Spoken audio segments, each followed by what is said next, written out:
வணக்கம். ஜெயா பிளஸ் செய்திகளுக்காக கார்த்திகா. விரிவான செய்திகளை பார்ப்பதற்கு முன்னதாக தலைப்புச் செய்திகளை பார்க்கலாம்.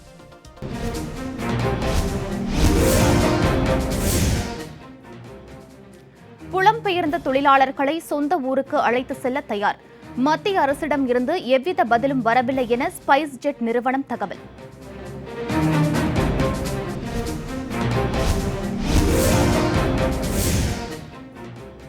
ராஜஸ்தானில் இருந்து 500 பேருந்துகளில் அழைத்து செல்லப்பட்ட புலம்பெயர் தொழிலாளர்கள். காங்கிரஸ் ஏற்பாடு.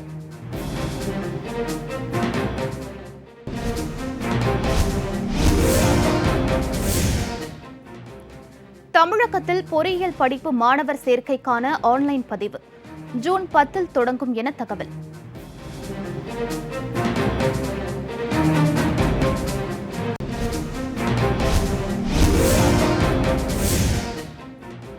ஏற்றுமதி வர்த்தகத்தில் 30 ஆண்டுகளில் இல்லாத சரிவு. இந்தியாவில் கடந்த 10 ஆண்டுகளில் இல்லாத அளவுக்கு இறக்குமதியும் வீழ்ச்சி.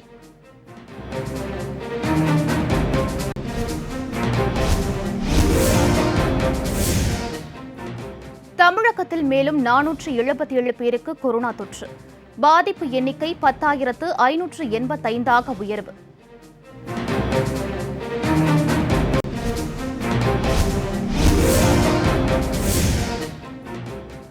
நான்காம் கட்ட ஊரடங்கு. தமிழகத்தின் 6 நகரங்களுக்கு விலக்கு இல்லை என உள்துறை அமைச்சகம் தகவல்.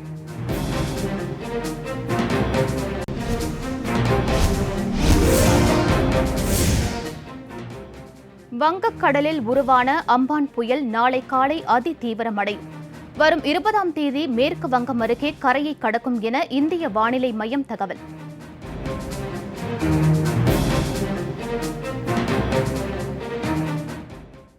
புலம்பெயர் தொழிலாளர்களை சொந்த ஊருக்கு அழைத்து செல்ல தயாராக இருப்பதாகவும், ஆனால் மத்திய அரசிடம் இருந்து எந்தவித பதிலும் வரவில்லை என ஸ்பைஸ் ஜெட் நிறுவனம் தெரிவித்துள்ளது.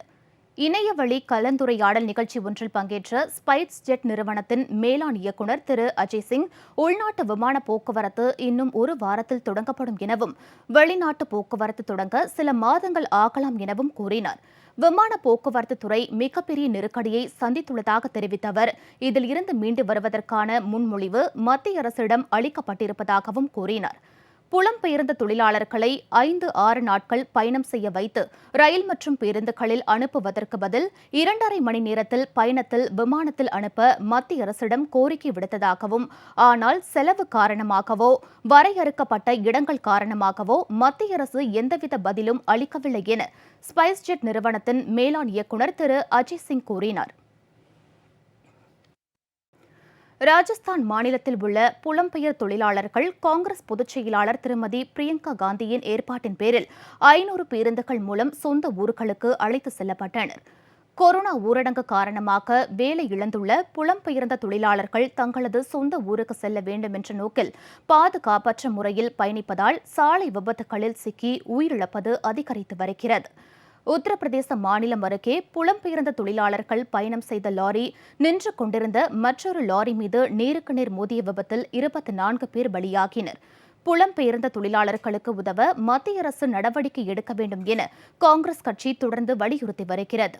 ராஜஸ்தான் மாநிலத்தில் உள்ள புலம்பெயர் தொழிலாளர்களை சொந்த ஊருக்கு அழைத்து செல்ல 500 பேருந்துகளை காங்கிரஸ் பொதுச் செயலாளர் திருமதி பிரியங்கா காந்தி ஏற்பாடு செய்துள்ளார்.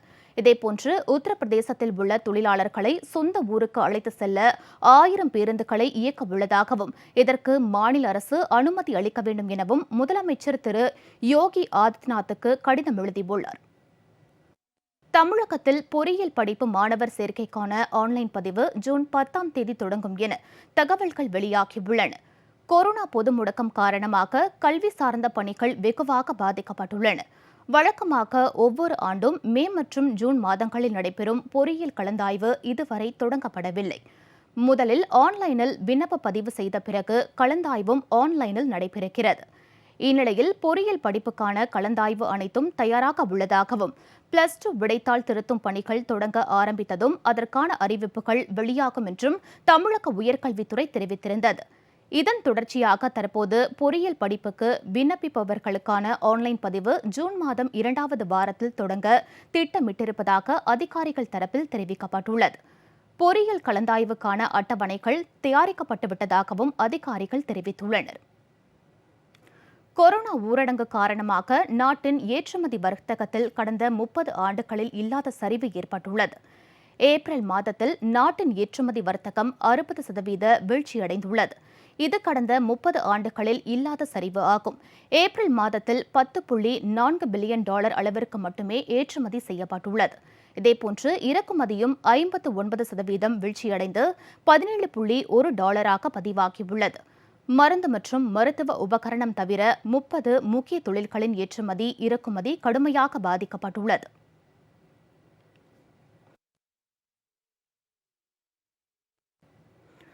தமிழகத்தில் மேலும் 477 பேருக்கு கொரோனா தொற்று உறுதி செய்யப்பட்டதை அடுத்து பாதிக்கப்பட்டோர் எண்ணிக்கை 10,585 அதிகரித்துள்ளது. தமிழகத்தில் நேற்றைய நிலவரப்படி 10,108 பேருக்கு கொரோனா தொற்று உறுதி செய்யப்பட்டிருந்தது. நேற்று ஒரே நாளில் 477 பேருக்கு கொரோனா தொற்று உறுதி செய்யப்பட்டுள்ளது. இதனால் பாதிக்கப்பட்டோர் எண்ணிக்கை 10,585 அதிகரித்துள்ளது. சென்னையில் நேற்று ஒரே நாளில் 332 பேருக்கு தொற்று உறுதி செய்யப்பட்டுள்ளது. இதனால் சென்னையில் மொத்த பாதிப்பு 6,278 உயர்ந்துள்ளது. தமிழகத்தில் கொரோனா தாக்குதலால் மேலும் 3 பேர் பலியானதால் உயிரிழந்தவர்களின் எண்ணிக்கை 74 அதிகரித்துள்ளது. இதுவரை இல்லாத அளவுக்கு ஒரே நாளில் 939 பேர் குணமடைந்து வீடு திரும்பினர். இதனால் குணமடைந்தவர்கள் எண்ணிக்கை 3,538 உயர்ந்துள்ளது. ஈரோடு மாவட்டத்தில் கடந்த 31 நாட்களாகவும், திருப்பூரில் கடந்த 15 நாட்களாகவும், கோவையில் கடந்த 13 நாட்களாகவும் புதிதாக கொரோனா தொற்று உறுதி செய்யப்படவில்லை. சேலம் மற்றும் திருவாரூரில் 10 நாட்களாக புதிய கொரோனா பாதிப்பு இல்லை என்றும், நாமக்கல் மற்றும் நீலகிரி மாவட்டங்களில் கடந்த 7 நாட்களாக கொரோனா பாதிப்பு இல்லை என்றும் தெரிவிக்கப்பட்டுள்ளது. சென்னை, மதுரை, நெல்லை, தூத்துக்குடி ஆகிய மாவட்டங்களில் 1 முதல் 10 வயது வரையிலான குழந்தை மற்றும் சிறுவர்கள் 28 பேருக்கு கொரோனா பாதிப்பு ஏற்பட்டுள்ளது.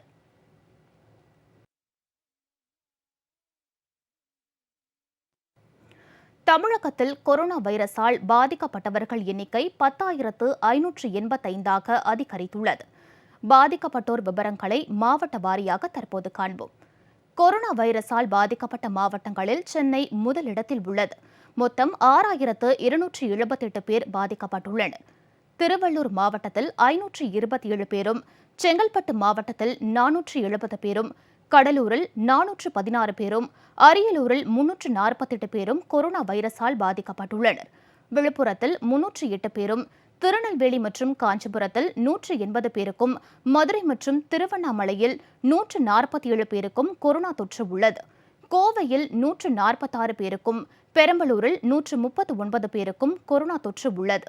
திண்டுக்கல்லில் 121 பேருக்கும், திருப்பூரில் 114 பேருக்கும், ராணிப்பேட்டையில் 81 பேருக்கும், தேனி மாவட்டத்தில் 79 பேருக்கும், கள்ளக்குறிச்சியில் 78 பேருக்கும், நாமக்கல் மாவட்டத்தில் 77 பேருக்கும் கொரோனா பாதிப்பு ஏற்பட்டுள்ளது.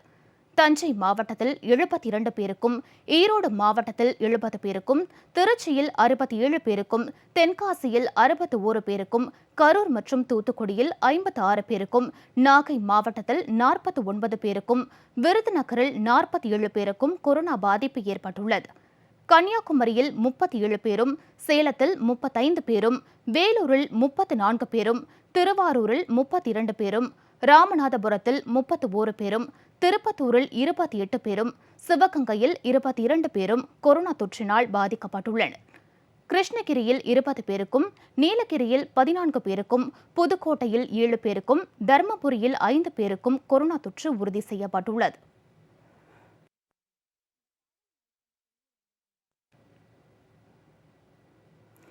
இந்தியாவில் கொரோனா வைரஸால் பாதிக்கப்பட்டோர் எண்ணிக்கை 90,000 கடந்துள்ளது. இந்தியாவில் கொரோனா வைரஸ் அசுர வேகத்தில் பரவி வருகிறது. நாடு முழுவதும் கொரோனா வைரஸால் பாதிக்கப்பட்டோர் எண்ணிக்கை 90,648 உயர்ந்துள்ளது. பலி எண்ணிக்கை 2,871 அதிகரித்துள்ளது. கொரோனா வைரஸால் அதிகமாக பாதிக்கப்பட்ட மாநிலங்களின் பட்டியலில் மகாராஷ்டிரா முதலிடத்தில் உள்ளது. அங்கு கொரோனா வைரஸால் 30,706 பேர் பாதிக்கப்பட்டுள்ள நிலையில் 1,135 பேர் உயிரிழந்துள்ளனர். தமிழ்நாட்டில் 10,585 பேரும், குஜராத் மாநிலத்தில் 10,989 பேரும் பாதிக்கப்பட்டுள்ளனர். டெல்லியில் 9,333 பேரும், ராஜஸ்தானில் 4,960 பேரும் கொரோனா வைரஸால் பாதிக்கப்பட்டுள்ளனர். நாடு முழுவதும் கொரோனாவுக்கு சிகிச்சை பெற்று வந்த 34,224 பேர் குணமடைந்து வீடு திரும்பியுள்ளனர்.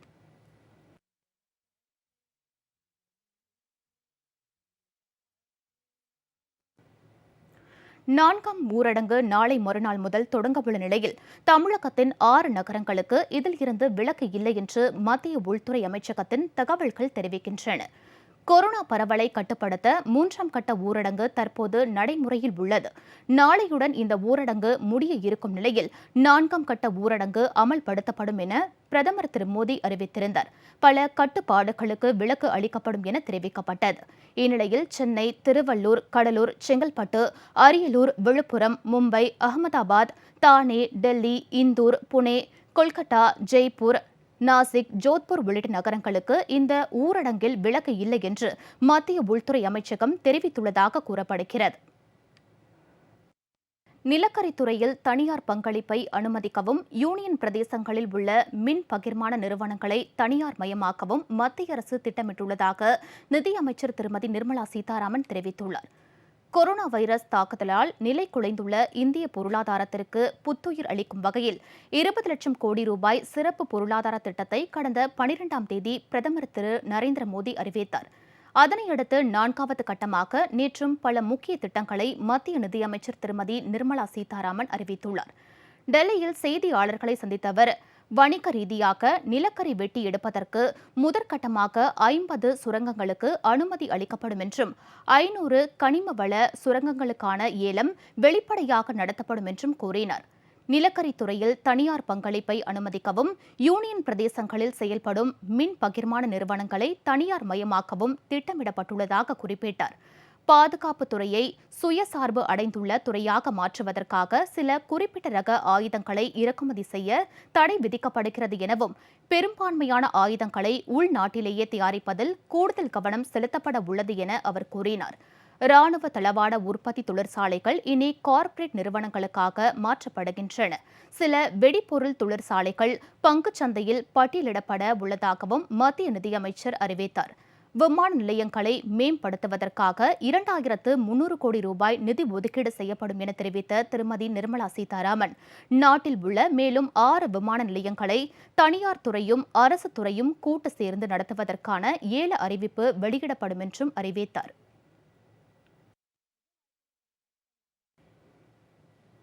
இனி மேலும் சில நிகழ்வுகளை வேகச் செய்திகளாக காண்போம்.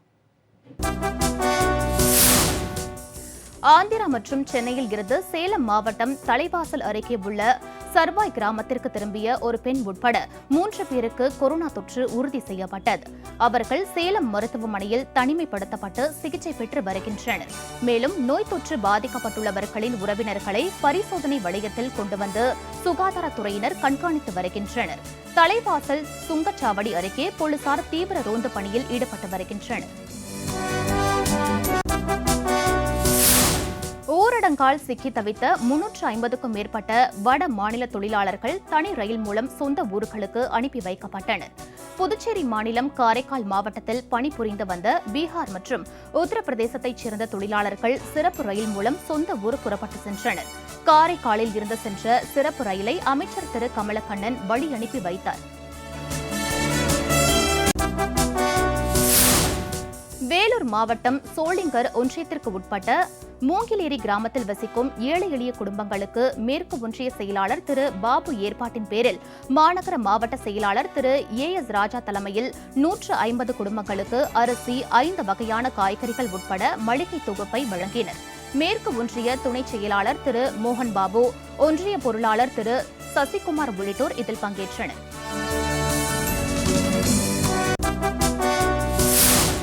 செங்கல்பட்டு செங்கல்பட்டு தெற்கு மாவட்ட கழகம் சார்பில் கொரோனா ஊரடங்கால் பாதிக்கப்பட்டுள்ள ஏழை எளிய மக்களுக்கு அத்தியாவசிய பொருட்கள் வழங்கப்பட்டன. அம்மா பேரவை செயலாளர் செங்காடு திரு ஜி தாண்டவமூர்த்தி ஏற்பாட்டின் பேரில் திருப்போரூர் ஒன்றிய கழக செயலாளர் திரு முட்டுக்காடு முனுசாமி தலைமையில் இல்லலூர் ஊராட்சியில் வசிக்கும் 300க்கும் மேற்பட்ட குடும்பங்களுக்கு ஒரு வாரத்துக்கு தேவையான அத்தியாவசிய பொருட்கள் வழங்கப்பட்டன. இந்நிகழ்ச்சியில் மாவட்ட அம்மா பேரவை இணை செயலாளர் திரு பாஸ்கரன், அவைத் தலைவர் திரு வேலு உள்ளிட்டோர் பங்கேற்றனர்.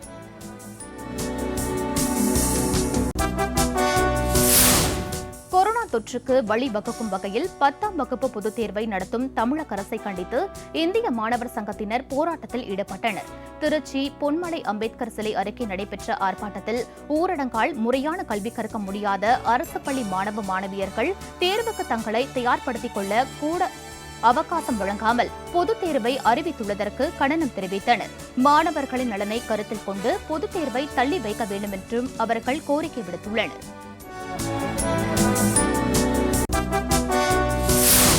நீலகிரி மாவட்டம் கோத்தகிரி அருகே உள்ள துணேரி பகுதியில் வீட்டில் கள்ள சாராயம் காய்ச்சிய நபர் கைது செய்யப்பட்டுள்ளார்.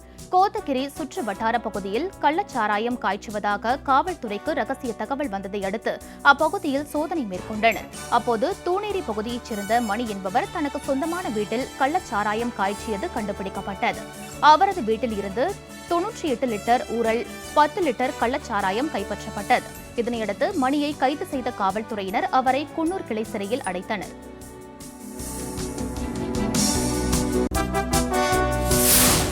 பஞ்சாபில் பொது முடக்கம் மே 31 வரை நீட்டிக்கப்படுவதாக அம்மாநில முதலமைச்சர் அமரிந்தர் சிங் அறிவித்துள்ளார். கொரோனா வைரஸ் அச்சுறுத்தலை கட்டுப்படுத்த பஞ்சாபில் அமல்படுத்தப்பட்ட ஊரடங்கு நாளையுடன் முடிவுக்கு வருவதாக அம்மாநில முதல் மந்திரி அமரிந்தர் சிங் அறிவித்துள்ளார். பொது முடக்கம் மே 31 வரை நீடிக்கும் என்றும் அமரிந்தர் சிங் வெளியிட்ட அறிக்கையில் தெரிவிக்கப்பட்டுள்ளது. மேலும் கட்டுப்படுத்தப்படாத பகுதிகளில் பல்வேறு தளர்வுகள் அமல்படுத்தப்பட இருப்பதாகவும் குறைந்த அளவில் பொது போக்குவரத்து அனுமதிக்கப்படும் எனினும் பள்ளி உள்ளிட்ட கல்வி நிறுவனங்கள் தொடர்ந்து மூடப்பட்டு இருக்கும் என்றும் அமரிந்தர் சிங் வெளியிட்டுள்ள அறிக்கையில் தெரிவிக்கப்பட்டுள்ளது.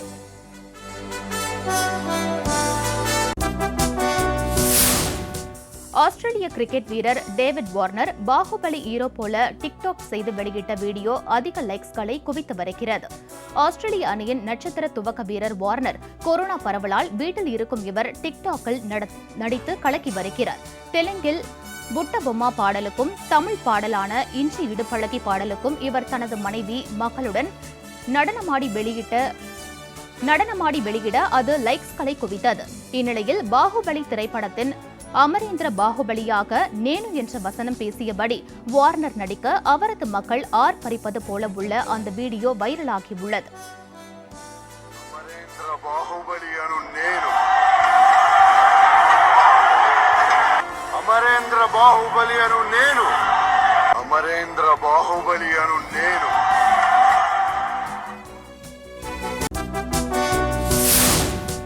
அமெரிக்க அதிபரின் மகளும் டிரம்பின் மூத்த ஆலோசகர்களில் ஒருவருமான இவாங்கா தான் எப்போதும் முகக்கவசம் அணிந்து கொண்டு செல்வதாக கூறியுள்ளார். இதுகுறித்து பேசிய இவாங்கா கடந்த வாரம் வெள்ளை மாளிகையில் ஊழியர்களுக்கு நடந்த பரிசோதனையில் இருவருக்கு கொரோனா தொற்று உறுதியான நிலையில் அதிபர் டிரம்புடன் இருக்கும் யாரும் முகக்கவசம் அணியவில்லை. ஆனால் இந்த வாரம் தனது தந்தை டிரம்புடன் இருக்கும் போதும் வேறு இடங்களுக்கு செல்லும் போதும் முகக்கவசம் அணிவதாகவும் மேலும் அதிபர் டிரம்பை சந்திக்க வருபவர்கள் அனைவரும் முகக்கவசம் அணிய அறிவுறுத்தப்படுகிறார்கள் என்றார்.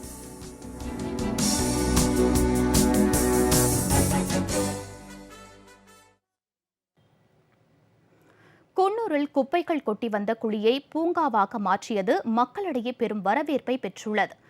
நீலகிரி மாவட்டம் குன்னூர் நகராட்சிக்கு உட்பட்ட 30 வார்டுகளில் சேகரமாகும் குப்பைகள் ஓட்டுப்பட்டறை வசம்பள்ளம் அருகே உள்ள குழியில் கொட்டப்பட்டு வருகிறது. இந்த கழிவுகளால் துர்நாற்றம் வீசுவதுடன் நோய் தொற்று ஏற்படும் அபாயமும் இருப்பதால் அதனை சுற்றியுள்ள கிராம மக்கள் பல்வேறு கட்ட போராட்டங்களையும் நடத்தினர். இந்நிலையில் கிளீன் குன்னூர் என்னும் தன்னார்வ அமைப்பினர் குன்னூர் நகராட்சியுடன் இணைந்து இங்குள்ள குப்பைகளை அகற்றி புல்வெளி மற்றும் குப்பை கூள மேலாண்மை பூங்காவாக மாற்றியுள்ளனர். அங்கு பல வகையான மலர் நாற்றுகளை நடவு செய்து பராமரித்து வருகின்றனர். தற்போது கோடை சீசனில் இந்த பூங்காவில் பல வண்ண மலர்கள் பூத்து குலுங்குகின்றன. குப்பை குளம் பகுதிகள் பசுமையுடன் காட்சியளிப்பது கிராம மக்களிடையே வரவேற்பை பெற்றுள்ளது.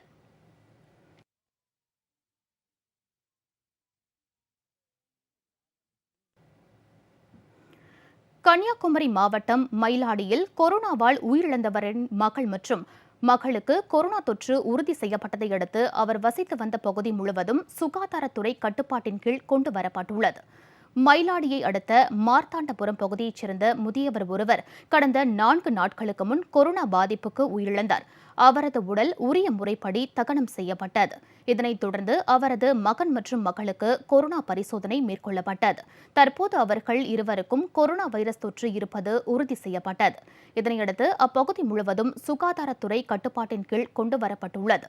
மேலும் 53 குடும்பங்கள் தனிமைப்படுத்தப்பட்டுள்ள நிலையில் மாவட்ட வருவாய் அலுவலர் திரு மயில் அங்கு ஆய்வு மேற்கொண்டார்.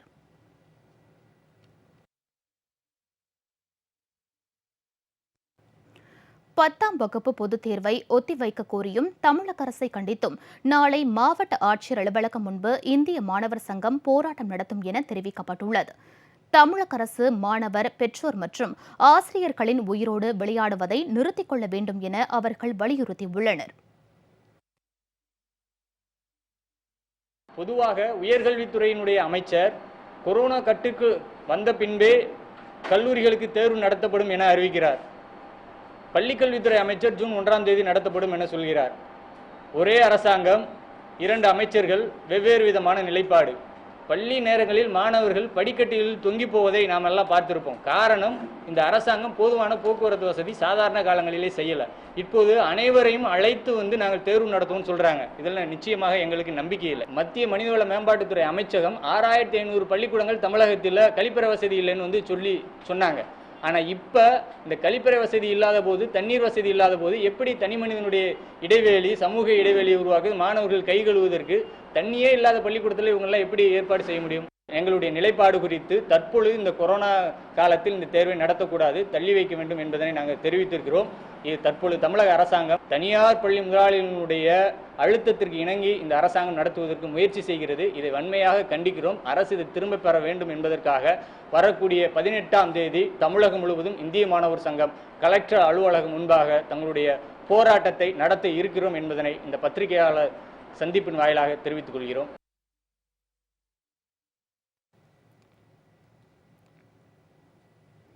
தூத்துக்குடியில் கொரோனா ஊரடங்கால் பாதிக்கப்பட்ட தங்களுக்கு அரசு அறிவித்த எந்த சலுகைகளும் கிடைக்கவில்லை என விவசாயிகள் வேதனை தெரிவித்துள்ளனர். தூத்துக்குடி மாவட்டம் ஒட்டப்பிடாரம் பகுதியில் விவசாயிகள் தோட்ட பயிராக கத்திரி, வெண்டை, பீன்ஸ் போன்றவைகளை பயிர் செய்துள்ளனர். கொரோனா ஊரடங்கு காரணமாக கடந்த 50 நாட்களாக விவசாய பணிகளை செய்ய முடியாமல் இருந்த விவசாயிகள் தற்போதுதான் மீண்டும் விவசாய பராமரிப்பு பணிகளை தொடங்கியுள்ளனர். ஆனால் ஊரடங்கால் பாதிக்கப்பட்ட சிறு விவசாயிகளுக்கு அரசு அறிவித்த எந்தவித சலுகையும் இதுவரை வந்து சேரவில்லை என அவர்கள் கவலை தெரிவித்துள்ளனர். கவர்மெண்ட் சிறு குறு விவசாயிகளுக்கு நிறைய சலுகை கொடுக்குன்னு சொல்லுதாங்க. ஆனால் இது வரைக்கும் எங்களுக்கு எந்த சலுகையும் சேரலை. அடித்தர மக்களுக்கு சிறு விவசாயிகளுக்கு எதுவுமே சேரலை.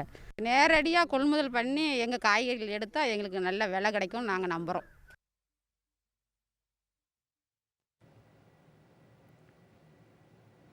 கிருஷ்ணகிரியில் கொரோனா தடுப்பு பணியின் போது உயிரிழந்த தலைமை காவலரின் குடும்பத்திற்கு அரசு அறிவித்த 50 லட்சம் ரூபாய் நிவாரண நிதி வழங்கப்பட்டது. ஓசூரை அடுத்துள்ள ஜுஜுவாடியில் கொரோனா தடுப்பு நடவடிக்கைக்காக அமைக்கப்பட்ட சோதனைச் சாவடியில் பாதுகாப்பு பணியில் இருந்த போக்குவரத்து தலைமை காவலர் சேட்டு என்பவர் கடந்த 7ஆம் தேதி கண்டெய்னர் லாரி மோதி உயிரிழந்தார். இவரது மறைவுக்கு தமிழக அரசு 50 லட்சம் ரூபாய் நிவாரணம் அளிக்கப்படும் என்றும் குடும்பத்தில் ஒருவருக்கு அரசு வேலை வழங்கப்படும் எனவும் அறிவித்தது. இதனையடுத்து தமிழக அரசு அறிவித்த 50 லட்சம் ரூபாய்க்கான காசோலையை மேற்கு மண்டல ஐஜி பெரியய்யா உயிரிழந்த தலைமை காவலர் சேட்டுவின் குடும்பத்தினரிடம் வழங்கி ஆறுதல் கூறினார்.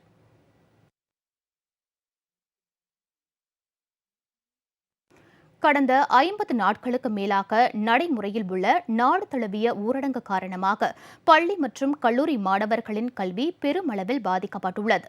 வகுப்புகள் எப்போது தொடங்கும், தேர்வுகள் எப்பொழுது நடைபெறும் என்ற கேள்வியுடன் நாட்களை கடந்து வரும் மாணவர்கள் பதிவிட்டுள்ள கருத்துக்களை இங்கு காணலாம். கடந்த மார்ச் மாதம் 24ஆம் தேதி நாடு முழுவதும் ஊரடங்கு அமல்படுத்தப்பட்ட போது அனைத்து கல்லூரி மற்றும் பள்ளிகளும் மூடப்பட்டது. மார்ச் முதல் ஏப்ரல் வரை எந்த வகுப்புகளும் நடைபெறவில்லை. 10ஆம் வகுப்பு உட்பட பல வகுப்புகளுக்கான தேர்வுகள் தள்ளி வைக்கப்பட்டன. 9ஆம் வகுப்பு வரையிலான சிபிஎஸ்இ பள்ளி மாணவர்கள் தேர்வு நடைபெறாமலேயே தேர்ச்சி பெற்றதாக அறிவிக்கப்பட்டனர். பின்னர் மெட்ரிக் மற்றும் மாநில வழி பாடக்கல்விக்கும் இதே நடைமுறை பின்பற்றப்பட்டது. 2 மாத வகுப்புகள் நடைபெறாத நிலையில் மீண்டும் எப்பொழுது பள்ளிகள் திறக்கப்படும் என்பது பெரும் கேள்வியாக எழுந்துள்ளது. ஆகஸ்ட் மாதம் கல்லூரிகள் திறக்கப்படும் என்று அறிவிக்கப்பட்டிருந்தாலும் கூட அதில் நிச்சயமில்லை. ஏனெனில் ஆகஸ்ட் மாதம்தான் இந்தியாவில் கொரோனா தொற்று உச்சகட்டத்தை எட்டலாம் என உலக சுகாதார நிறுவனம் தெரிவித்துள்ளது. இதனால் பல மாணவர்கள் தங்கள் எதிர்கால கல்வியின் நிலை குறித்து கேள்வியோடு உள்ளனர். நான் என்னோட 5 சப்ஜெக்டை சக்ஸஸ்ஃபுல்லாக எழுதி முடிச்சிட்டேன். லாஸ்ட் எக்ஸாம் மட்டும் இந்த COVID-19 போஸ்ட்போன் ஆயிடுச்சு. அதனால நான் ரொம்ப வருத்தப்பட்டேன். ஏன்னா நான் அந்த எக்ஸாமுக்காக நிறையா படிச்சிருந்தேன், நிறையா ஹார்ட் ஒர்க் பண்ணியிருந்தேன். இப்போ அது போஸ்ட்போன் ஆயிடுச்சு. அது மட்டும் இல்லாமல் இந்த லீவில் எக்ஸாம் வைப்பாங்களா இல்லையான்னு ஒரே கன்ஃபியூஷன். அந்த கன்ஃபியூஷனில் என்னால் ஒழுங்காக கான்சென்ட்ரேட் பண்ணி படிக்க முடியல. இப்போ கவர்மெண்ட் அனௌன்ஸ் பண்ணியிருக்காங்க எக்ஸாம் கண்டிப்பாக நடக்கும்னு. இப்போ நான் முதல்லேருந்து அதை எல்லாத்தையும் ரீகால் பண்ணணும். அதுதான் எனக்கு இப்போ வருத்தமாக இருக்குது. ஸோ இந்த COVID-19 என்னோடய ஸ்டடீஸை ரொம்ப அஃபெக்ட் பண்ணியிருக்கு. 10th ஸ்டூடெண்ட்ஸ்க்கு பார்த்திங்கன்னா நான் எக்ஸாமே ஸ்டார்ட் பண்ணல. ஜூனில் எக்ஸாம்னு சொல்லியிருக்காங்க. CBSE 10th மட்டும்தான் முடிஞ்சிருக்கு. அண்ட் 12th ஸ்டூடெண்ட்ஸ்க்கு எக்ஸாம் முடிஞ்சிருச்சு. இதனால் அவங்க ரிசல்ட்ஸ் டிலே ஆகுது. ரிசல்ட்ஸ் டிலே ஆகிறதுனால அவங்களோட கவுன்சிலிங், என்ட்ரன்ஸ் எக்ஸாம்ஸ் எல்லாமே டிலே ஆகுது. எப்படியும் டிசம்பரில் ஃபர்ஸ்ட் செம் வச்சுருவாங்க. ஆனால் அந்த ஷார்ட் ஸ்பேன் ஆஃப் டைமில் ப்ரிப்பேர் பண்ணுறதுங்கிறது ரொம்ப கஷ்டமான விஷயம். அண்ட் கரண்ட் செமஸ்டர் ஸ்டூடெண்ட்ஸ்க்கு பார்த்திங்கன்னா எக்ஸாம் இருக்குங்கிறாங்க, எக்ஸாம் இல்லைங்கிறாங்க. பட் எது நம்புறதுன்னு தெரியல. எது ஒன்றுனாலும் ஒரு ப்ரியார் இன்ஃபர்மேஷன் முன்னாடியே எங்களுக்கு கிடச்சா ரொம்பவே யூஸ்ஃபுல்லாக இருக்கும். அண்ட் ஃபைனல் இயர் ஸ்டூடெண்ட்ஸ் பாதி பேர் ப்ளேஸ் ஆகிருப்பாங்க. இப்போ அவங்களாம் ரொம்பவே கஷ்டப்படுறாங்க. இந்த கொரோனா லாக்டவுனால் நிறையா ஸ்டூடெண்ட்ஸ்க்கு கொஞ்சம் டிஸ்அட்வான்டேஜஸ் இருக்குது, ப்ராப்ளம்ஸ் கூட ஃபேஸ் பண்ணுறாங்க. அதில் மேஜரான ப்ராப்ளம் ஃபஸ்ட் ஒன் இந்த என்ட்ரன்ஸ் எக்ஸாம். இந்த நீட், JEE அந்த மாதிரி என்ட்ரன்ஸ் எக்ஸாமில் ஃபஸ்ட் அட்டெம்ப்ட்டில் கிளியர் பண்ண முடியாதவங்க செகண்ட் அட்டெம்ப்ட் ட்ரை பண்ணலாம் அப்படின்னு ஒரு மைண்ட் செட்டில் இருந்திருப்பாங்க. அவங்க ஒரு 1 year ஃபுல்லாக ப்ரிப்பேர் ஆகிருப்பாங்க. இப்போ இந்த லாக்டவுனால் அது எக்ஸாம் போஸ்ட்போன்ட் ஆயிருக்கு. அது அவங்களுக்கு கொஞ்சம் டிசப்பாயின்மெண்ட்டாக இருக்கும். செகண்ட் ஒன் இந்த 10th and 12th standard students. இந்த 10th ஸ்டாண்டர்ட் ஸ்டூடெண்ட்ஸ்க்கு அவங்க எக்ஸாம் இன்னும் நடக்கலை. இந்த ஜூனில் சொல்லியிருக்காங்க. இருந்தாலும் அவங்களுக்கு இந்த போஸ்ட்போன் ஆனதுனால கேப் வந்திருக்கும், ஒழுங்காக படிச்சிருக்க மாட்டாங்க. அதுவும் ஒரு டிஸ்அட்வான்டேஜ் தான். அடுத்தது இந்த 12th ஸ்டாண்டர்ட் ஸ்டூடெண்ட்ஸ். அவங்களுக்கு எக்ஸாம் முடிஞ்சிருந்தாலும் அவங்களோட ரிசல்ட் இன்னும் வரலை. அவங்க கெரியர் கைடன்ஸாக என்ன பண்ணணும், அடுத்து என்ன பண்ணணும்னு ஒரு ஐடியாவில் இருந்திருப்பாங்க. இப்போ அது கொஞ்சம் பிளாங்க் ஆகிருக்கும். அடுத்த ஆண்டுக்கான பாடங்களை சில பள்ளிகள் ஆன்லைன் மூலமாக எடுக்க தொடங்கினாலும் 2 மணி நேரமே நடைபெறும் வகுப்புகளால் எந்த பயனும் இல்லை என்கின்றனர் சில மாணவர்கள். இப்போ எங்களுக்கு ஆன்லைனில் கிளாஸஸ்லாம் நடந்துகிட்ருக்கு. அது ஆனால் எங்களுக்கு நார்மல் கிளாஸ் அளவுக்கு சாட்டிஸ்ஃபேக்ஷன் கிடையாது. ஆன்லைன்லேயே எக்ஸாம்ஸ் கூட கண்டக்ட் பண்ணாங்க, இன்டர்னல் எக்ஸாம்ஸ்லாம். அது கூட முடிஞ்சிருச்சு. இப்போ அடுத்தது டேட்லாம் சொல்லியிருக்காங்க ஃபைனல் எக்ஸாம்ஸ்க்கு. இப்போ எல்லாமே ஆன்லைனில் பண்ணிகிட்டு இருக்கும்போது எங்களுக்கு நாங்கள் ஃபைனல் செமஸ்டர் படிக்கிறோம் அப்படிங்கும்போது எங்கள் பேசிஸ்லேருந்து பார்த்தோம்னாக்கா எங்களோட ப்ராஜெக்ட் ஒர்க்லாம் கொஞ்சம் பெண்டிங்லேயே இருக்குது. அதெல்லாம் என்ன பண்ண போகிறோன்னு தெரில. வைவா மட்டும் ஆன்லைனில் கண்டக்ட் பண்ணலாம் அப்படின்னு சொல்லியிருக்காங்க. ஆனால் நாங்கள் எங்களோட ப்ராஜெக்ட் ஒர்க்லாம் கம்ப்ளீட் பண்ணாமல் செமினார் எப்படி அட்டன் பண்ண போகிறோம், வைவா எப்படி அட்டன் பண்ண போகிறோம்னு தெரில. அதே சமயம் எங்களுக்கு இப்போ காலேஜ் இருந்துருந்துச்சுனாக்கா நாங்கள் இன்டர்வியூ அட்டன் பண்ணியிருப்போம், பிளேஸ்மெண்ட்ஸ் ஆகிருப்போம். இப்போ எங்களுக்கு பிளேஸ்மெண்ட்ஸ் ஆப்பர்ச்சுனிட்டிஸ் எதுவுமே கிடைக்கல, ஆன்லைனில் எல்லாம் நடந்துகிட்டு இருக்கிறதுனால. இதுக்கப்புறமும் எங்களுக்கு என் செமஸ்டர் மட்டும் நடக்கும் டேட் சொல்லியிருக்கீங்க. என் செமஸ்டர் முடிஞ்சதுக்கப்புறமும் கூட எங்களுக்கு கவர்மெண்ட் சைட்லேருந்து ஏதாச்சும் சப்போர்ட்ஸ் இருந்தால் கொஞ்சம் நல்லா இருக்கும் என்று அறிவித்துள்ளது பெரும் சர்ச்சையை எழுப்பியுள்ளது. நோய் தொற்று, போக்குவரத்து முடக்கம், வருமானம் இன்மை இவற்றுக்கு நடுவே அரசு தேர்வு நடத்துவது மாணவர்களுக்கு மன அழுத்தத்தை கொடுக்கும் என்று கூறப்படுகிறது. இந்த கொரோனா டைமில் சில மாணவர்கள் வெளி மாவட்டங்களுக்கு போயிருக்காங்க. அவங்க இன்னும் சென்னைக்கு வரதுக்கு வசதி எதுவும் வரல. ஜூன் 30ஆம் தேதி வரை ட்ரெயின் சேவைகளும் ரத்து செய்யப்படும் அப்படின்னு சொல்லியிருக்காங்க இப்போ. ஆனால் இந்த நேரத்தில் மாணவர்களோட வீட்டில் கொரோனாவை விட மிக கொடிய நோயாக வறுமை தான் இருக்குது. அந்த வறுமையினால மாணவர்கள் இந்த 1 வருஷமாக படிச்சிருந்தது ஞாபகம் வச்சுருப்பாங்களா அப்படின்னு கேட்டால் அது ஒரு கேள்விக்குறியாக தான் இருக்குது. அது மட்டும் இல்லாமல் கிட்டத்தட்ட 2.5 மாசமாக மாணவர்கள் வீட்டுக்குள்ளே இருந்ததுனால பெரும் மன அழுத்தத்துக்கு ஆளாயிருக்காங்க. எங்களுக்கு நீங்கள் ஒரு 10 days கோச்சிங் கிளாஸ் மாதிரி ஸ்கூல் ஓப்பன் பண்ணி வச்சிங்கன்னா எங்களுக்கு அது ஒரு கிராஜுவலாக இருக்கும். எக்ஸாம் எழுதும்போது எங்களுக்கு ஒரு ஃப்ரீயாக இருக்கும். அந்த என்விரான்மெண்ட்லாம் மாறினதுனால எங்களுக்கு ஒரு ஃப்ரீயாக இருக்கும். அந்த கோரிக்கையை முன் வச்சு என்னோட சைக்கிள்லேயே தேசிய கொடி ஏந்தி என் வீட்டில் இருந்து செக்ரட்டரியேட் வரைக்கும் சைக்கிள் பயணமாக போய் முதல்வரை சந்தித்து மனு கொடுக்கணும் அப்படின்றதுக்காக நேற்று ஒரு பிளானில் இருந்தோம். ஆனால் காவல்துறை கட்டுப்படுத்தினதுனால என்னோட வீட்டு பக்கத்தில் இருக்கிற பார்க் ரோடு போஸ்ட் ஆஃபீஸ்க்கு போய் முதல்வருக்கு ஸ்பீட் போஸ்ட்டில் லெட்டரை போஸ்ட் பண்ணிவிட்டு சீஃப் செக்ரட்டரிக்கும் எஜுகேஷனல் செக்ரட்டரிக்கும் வந்து என்னோட சொந்த மெயில் ஐடியிலேருந்தே வந்து மெயில் பண்ணிட்டோம். கொரோனாவை முழுமையாக கட்டுப்படுத்துவது தற்போதைக்கு இயலாத காரியம். எதிர்காலத்தில் தடுப்பூசி கண்டுபிடிக்கப்பட்டால் மட்டுமே அதனை முழுமையாக கட்டுக்குள் கொண்டு வர முடியும். அதுவரை மாணவர்களின் எதிர்காலம் என்ன, அரசு என்ன திட்டம் வைத்துள்ளது என்பது விடை தெரியாத கேள்விகள்தான்.